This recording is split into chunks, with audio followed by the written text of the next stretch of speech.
Hi, welcome to the Hurricane Utah Adult Religion class, sponsored by the Hurricane Utah North Stake of the Church of Jesus Christ of Latter-day Saints. I'm Mike Parker, and since 2008, it's been my privilege to be the instructor for this class. The Hurricane Utah Adult Religion class meets on Thursday evenings between September and May to discuss the scriptures, teachings, and history of the restored Church of Jesus Christ. If you live in or are visiting the Hurricane St. George area, I'd love to have you join us.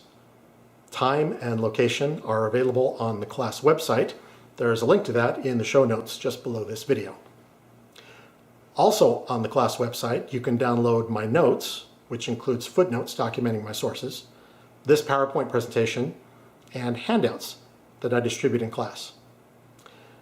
Please note that this YouTube channel and the class website are not official sites of the Church of Jesus Christ of Latter-day Saints, the Hurricane Utah North Stake, or any other church unit or department. I alone am responsible for the content on these sites. What you're about to see is a recording of my notes for one of the lessons. If you enjoy this video, please click the like button and share it with a friend. And please feel free to subscribe if you'd like to be notified when new content is posted to this channel. My friends, the gospel of Jesus Christ is true. Joseph Smith was a prophet of God, and the authority and keys that he held are now vested in the First Presidency and Quorum of the 12 Apostles of the Church of Jesus Christ of Latter-day Saints. And, most importantly, Jesus Christ is the Son of God and the Savior of the world. I hope you enjoy this lesson. In this lesson, we'll be introducing Sidney Rigdon and discussing the doctrine of Zion and the commandment given to the saints to gather to Zion. We'll also talk about the office of church historian. We'll be covering Doctrine and Covenants sections 35 to 40 and section 47. In the last lesson, we discussed the Lamanite mission, in which Oliver Cowdery, Parley P. Pratt, and other men were called in October 1830 to travel from western New York to Indian Territory west of Missouri to preach the restored gospel to American Indians. On their way to Missouri, they stopped in northeastern Ohio, where Parley Pratt shared the Book of Mormon and the restored gospel with his former pastor, Sidney Rigdon.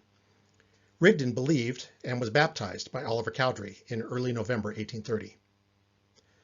Since Sidney Rigdon played a significant role in church history and the Doctrine and Covenants, let's review his life up to this point. Rigdon was born on 19th February 1793 in St. Clair Township, Allegheny County, Pennsylvania, about 8 miles or 13 kilometers south of Pittsburgh. He married Phoebe Brooks in 1820, and they became the parents of 11 children.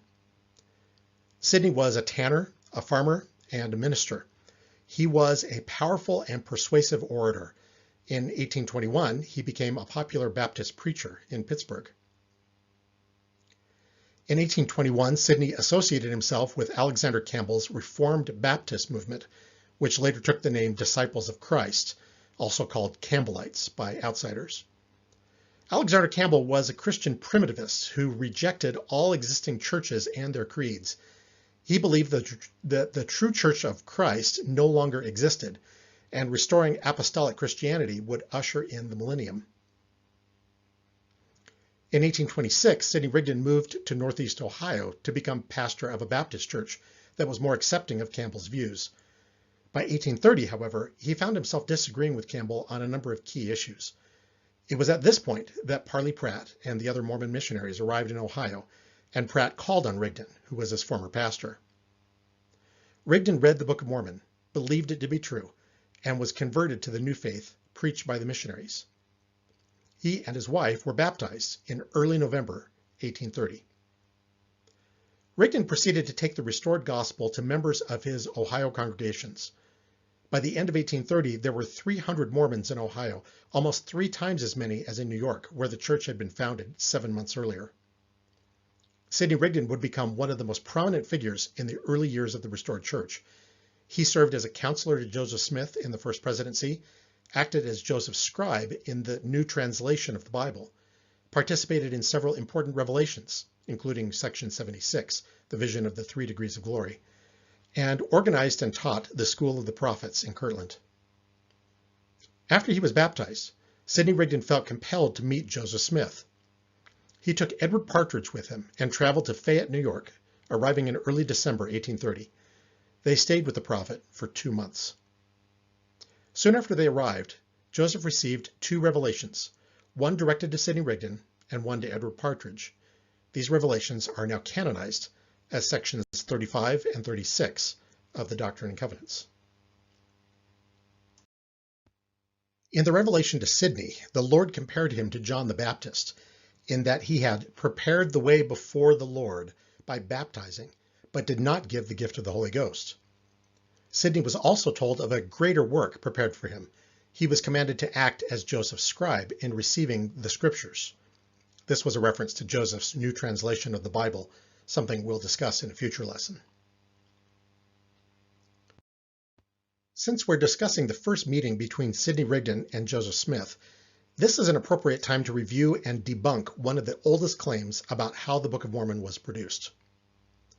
Sidney Rigdon was one of the few members of the early church who had any formal religious training. He was a skilled writer and speaker, which was unique in a church that was comprised mostly of lay people who had no professional ministerial experience. Since 1830, critics of the Book of Mormon who reject its divine origin have had to find some way to explain its complexity, congruity, and profound theological messages.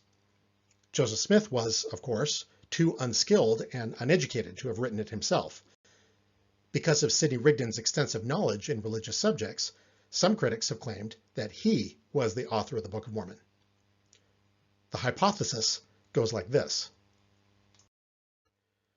A Congregationalist minister named Solomon Spaulding lived the last years of his life in northeast Ohio and southwest Pennsylvania. Shortly before he died, he wrote a work of fiction titled Manuscript Story.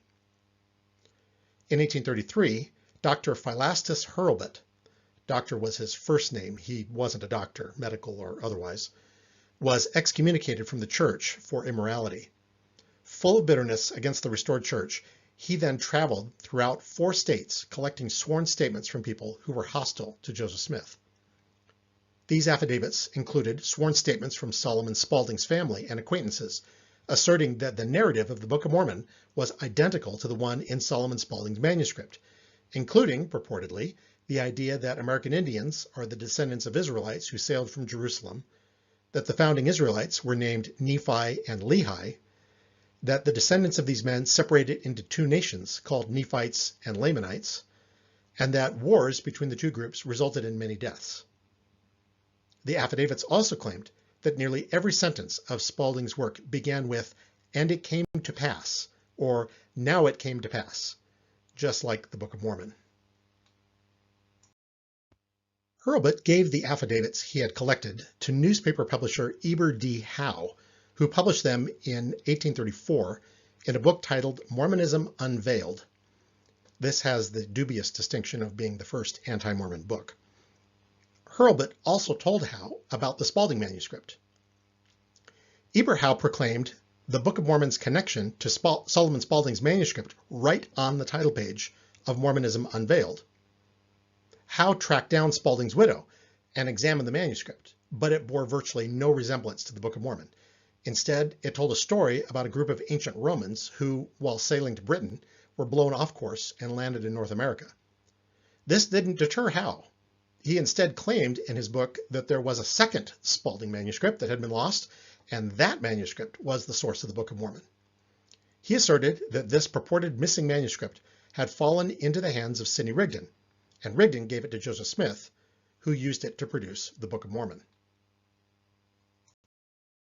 Howe concluded his book by asserting, quote, "We therefore must hold out Sidney Rigdon to the world as being the original author and proprietor of the whole Mormon conspiracy until further light is elicited upon the lost writings of Solomon Spaulding." Unquote.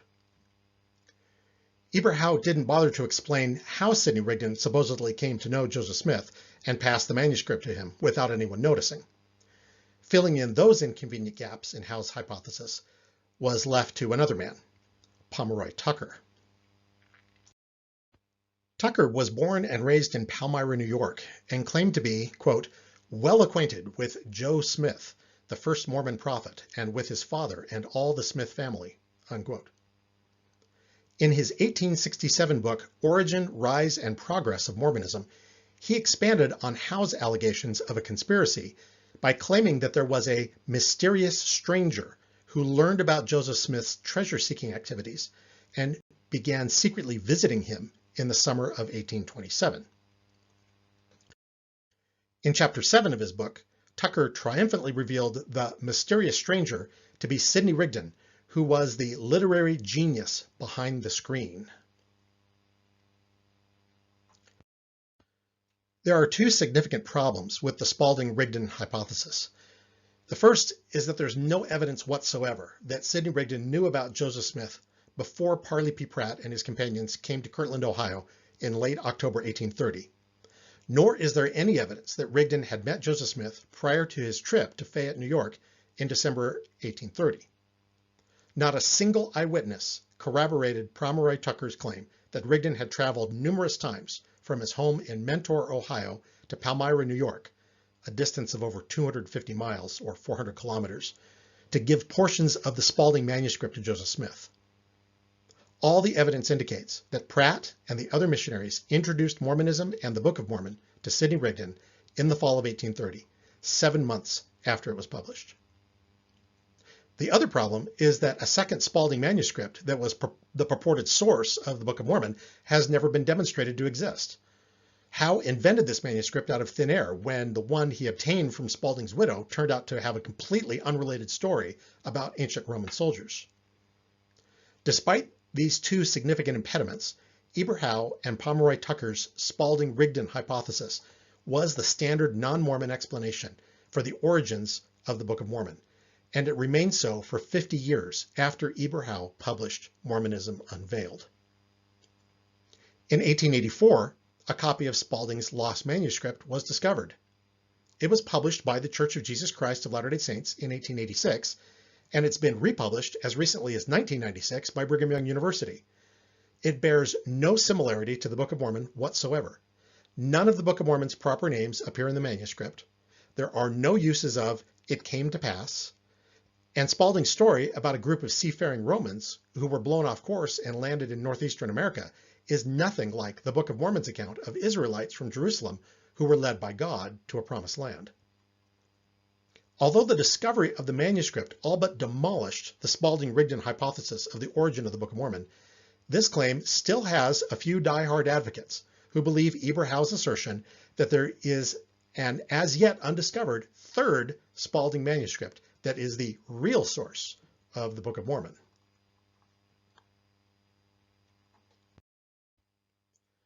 The arrival of Sidney Rigdon and Edward Partridge in Fayette became an opportunity to expand on a new doctrine that Joseph Smith had recently introduced. The Lord first revealed this doctrine in two revelations to the prophet Joseph in late September 1830. D&C 29, verses 7 through 8, quote, "And ye are called to bring to pass the gathering of mine elect. For mine elect hear my voice, and harden not their hearts. Wherefore the decree hath gone forth from the Father, that they shall be gathered in unto one place upon the face of this land, to prepare their hearts, and be prepared in all things against the day when tribulation and desolation are sent forth upon the wicked." Unquote. D&C 31, verses 7 through 8, quote, "Behold, verily I say unto you, Thomas B. Marsh, go from them, your family, only for a little time, and declare my word, and I will prepare a place for them. Yea, I will open the hearts of the people, and they will receive you.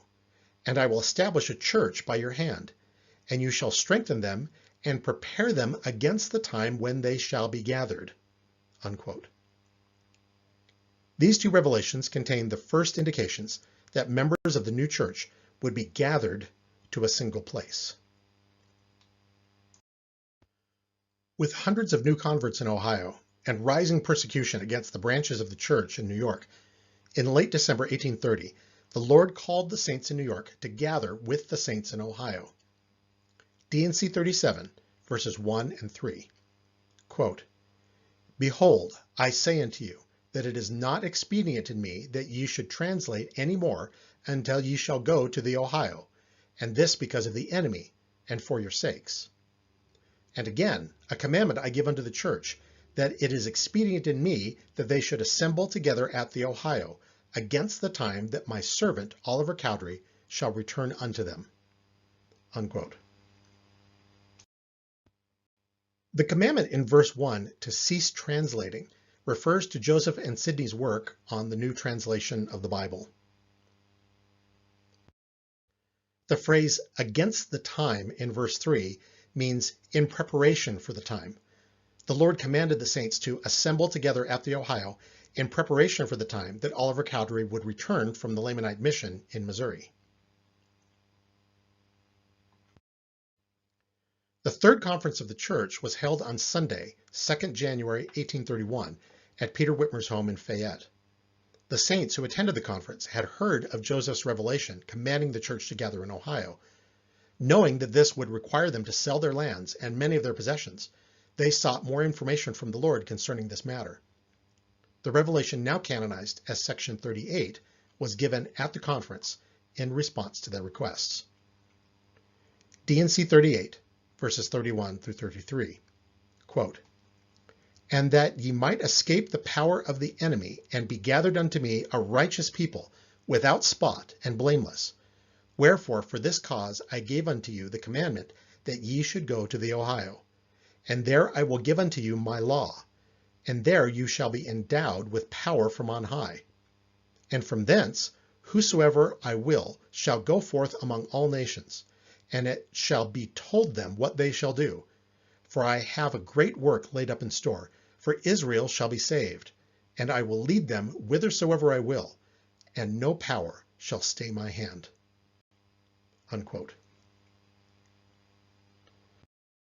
The Lord commanded members of the church to gather in Ohio for 5 reasons. First, to escape their enemies, referring specifically to the rising persecution in New York. Second, to create a righteous people. Third, to receive the law of the Lord. The law of the Lord was revealed at Kirtland, Ohio on the 9th of February, 1831, and is now canonized as Section 42. We'll discuss this revelation in our next lesson. Fourth, to be endowed with power from on high. This would take place through the ordinances of the Kirtland Temple. Fifth, having been endowed, to go forth as missionaries to the nations of the world. Joseph's next revelation, received 3 days later on the 5th of January, 1831, repeated the promise of an endowment to be followed by taking the gospel to other nations. Quote, "And inasmuch as my people shall assemble themselves at the Ohio, I have kept in store a blessing such as is not known among the children of men, and it shall be poured forth upon their heads, and from thence men shall go forth into all nations." Unquote. The doctrine of Zion that we've mentioned in earlier lessons is closely connected to the doctrine of the gathering. Zion is a place of safety to which the saints may gather for protection and where they can be taught God's law. For Latter-day Saints, the gathering of Israel involves bringing together covenant people to designated places where they can enjoy the blessings of temples. In Nauvoo, Wilford Woodruff recorded that Joseph Smith taught, quote, "Joseph then asked what the object of gathering the Jews together, or the people of God, in any age of the world.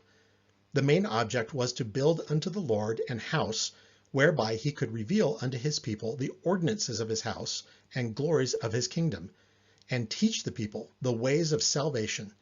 For there are certain ordinances and principles that, when they are taught and practiced, must be done in a place or house built for that purpose.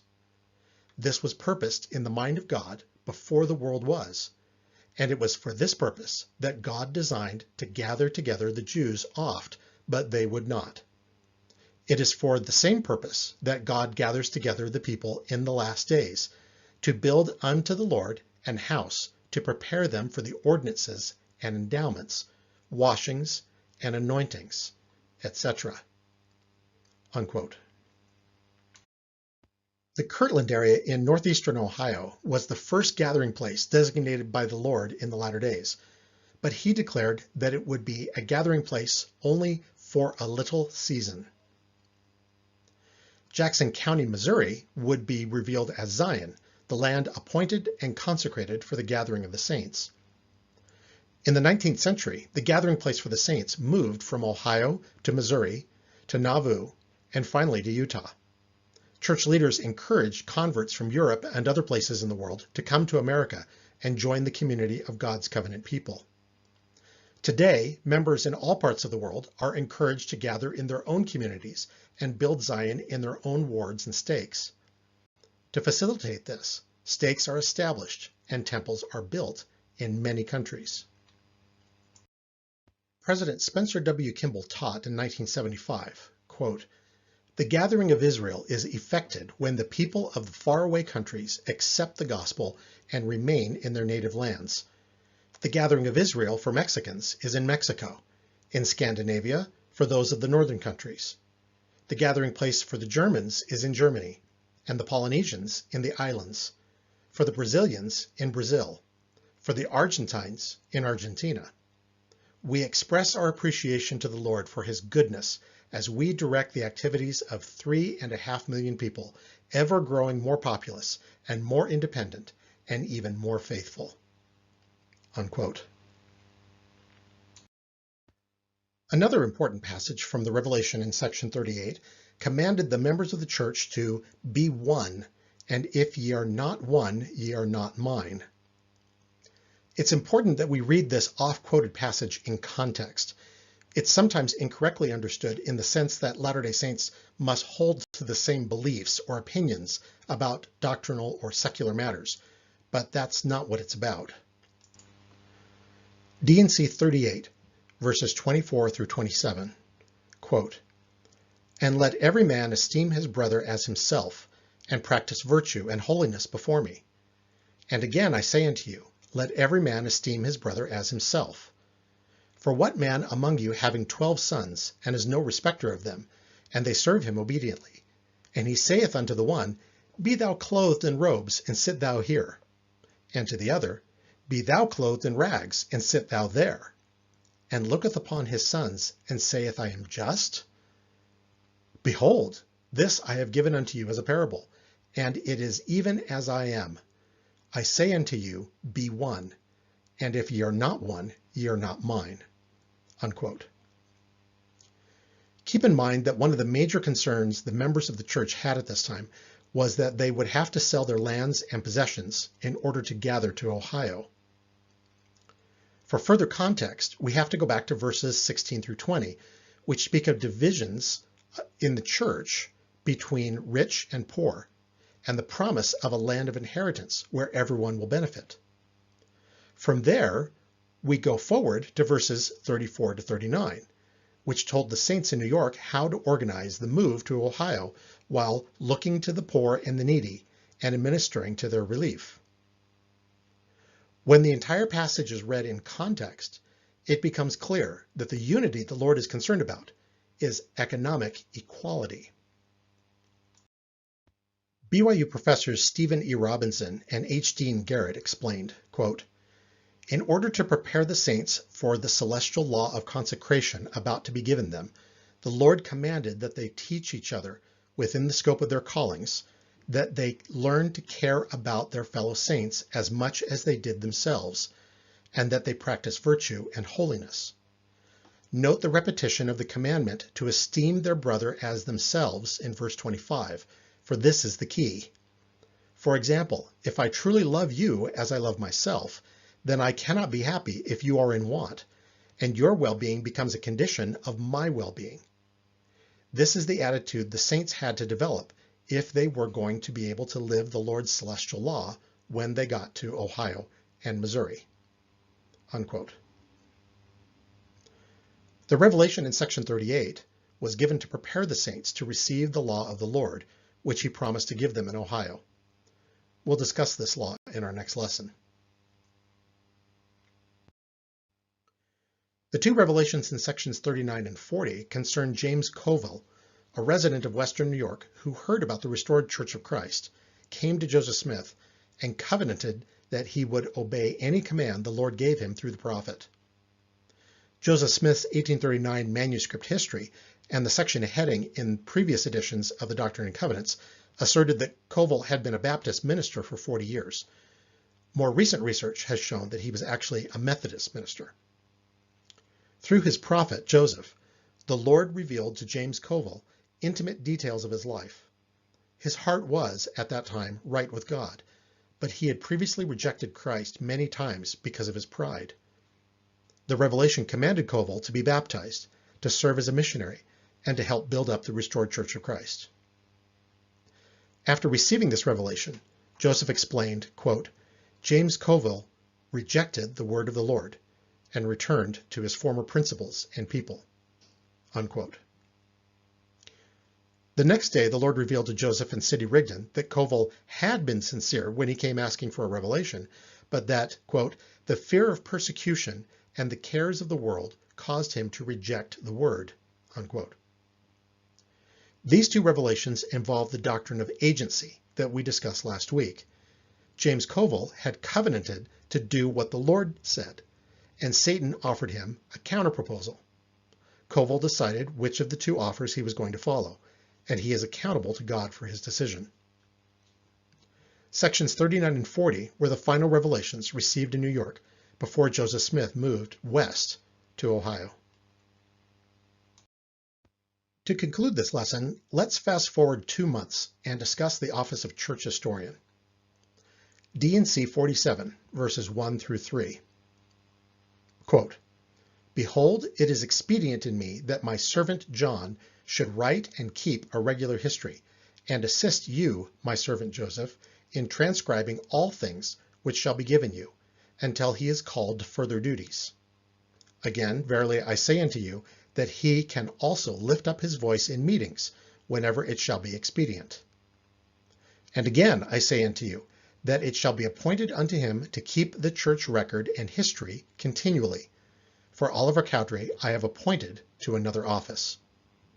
Unquote. The individual referred to in verse 1 was John Whitmer, son of Peter Whitmer Sr., older brother of David Whitmer, and one of the 8 witnesses of the Book of Mormon. The revelations in sections 15, 26, and 30 were also addressed to him. In the revelation now canonized as section 47, John was called to the office of church historian. John served faithfully in the historian's office until July 1834, and he continued to keep a history of the church for 4 more years after that. Why is recording and preserving our history so important to the church? It's important primarily because the Lord has repeatedly commanded the leaders of his church to keep a history of it. It's also important because Latter-day Saints believe that God intervenes in the history of mankind to bring to pass his purposes and goals. The Old Testament and the Book of Mormon are examples of 2 divine histories that show how God has been directly involved in the lives of his people. Thirdly, keeping an accurate and thorough history helps us to be sure that we are following the right path based on the revelations and the decisions made in council meetings. The prophet Joseph instructed the 12 apostles and other brethren at Kirtland, quote, If you assemble from time to time and proceed to discuss important questions and pass decisions upon the same, and fail to note them down, by and by you will be driven to straits from which you will not be able to extricate yourselves, because you may be in a situation not to bring your faith to bear with sufficient perfection or power to obtain the desired information, or perhaps for neglecting to write these things when God revealed them, not esteeming them of sufficient worth, the Spirit may withdraw, and God may be angry. And here is or was a vast knowledge of infinite importance, which is now lost. What was the cause of this? It came in consequence of slothfulness, or a neglect to appoint a man to occupy a few moments in writing all these decisions. Here let me prophesy. The time will come when, if you neglect to do these things, you will fall by the hands of unrighteous men. Now, if you will be careful to keep minutes of these things, as I have said, it will be one of the most important records ever seen. for every such decision will, ever after, remain as items of doctrine and covenants." Unquote. Truman G. Madsen, who was a professor of religion and philosophy at Brigham Young University, noted, quote, "If all of the 12 apostles in 1844 in Nauvoo had promptly recorded the meeting in which Joseph rolled off the responsibility from his shoulders upon them and charged them in what he called his last charge to go forward in building the kingdom, any claim that he intended someone else to succeed to the presidency of the church would be completely refuted by contemporary documents. But only one of the 12, Orson Hyde, recorded that meeting at the time. Most of those present didn't say much about it until several years later. Hence, although the charge that this meeting was a convenient afterthought is a false one, as a church we would have been invulnerable on this point if proper records had been kept. They would have refuted any possible claim that Joseph did not want the president of the 12 to succeed him." Unquote. Although the decisions made at the ward and stake level have less of an impact on the church as a whole, I believe that keeping accurate minutes in quorums and councils is just as important as it is among the leading councils of the church. In each meeting, an individual should be called or appointed to write down the decisions and commitments that are made so that they can be reviewed in future meetings. This will ensure that important items and important people do not slip through the cracks. Church history is not the same kind of history that is kept by secular historians. The histories of the church, as kept by the church historian and recorder's office, all the way down to ward historians, are naturally going to be biased towards seeing events as unfolding according to a divine purpose. And that's as it should be. As Latter-day Saints, we believe that we have a divine commission from God, and our official histories are going to reflect how people respond to that commission. Secular history, what some have called warts and all history, is important, but its role is not to build faith or to uplift. While I believe it's vital that we know that side of our history and be aware of the failings and mistakes of historical individuals, we must also temper that with a perspective of faith and the realization that God is at the helm, even if the people he chooses to carry out his directives have done so imperfectly.